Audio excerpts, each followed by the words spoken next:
ছয় প্রকার নারীকে আল্লাহ জাহান্নামে দেবে বলে ঘোষণা দিয়েছে। কয় প্রকার? মা বোন যারা এসেছেন খুব ভালো করে শুনবেন, মোবাইল থাকলে সেভ করে নিন।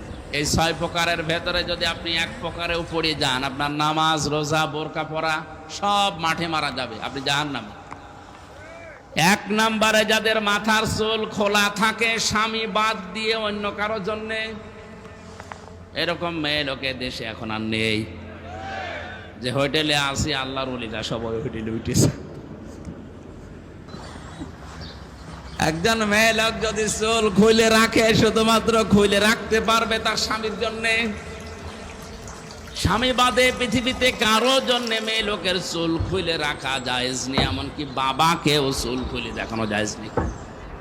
এক কথা বুঝতেছেন? একজন মেয়ে লোকের চুল যত তার স্বামী দেখবে, তার চোখের পাওয়ার বাড়বে, তত সওয়াব বেশি পাবে ওই মেয়েটা। এমনকি আল্লাহর নবী জানিয়েছেন, কোন স্বামী যদি স্ত্রীর মাথায় হাত বুলিয়ে দেয়, এই যতগুলো চুল পড়বে অতগুলো সওয়াব পাবে। আর অন্য যত মানুষ এই চুল দেখবে, অতগুলো সাপ আল্লাহ বানিয়ে কবরে পাঠাবে। চুল ওরা দেখায় স্বামীকে না, পরপুরুষকে বেশি।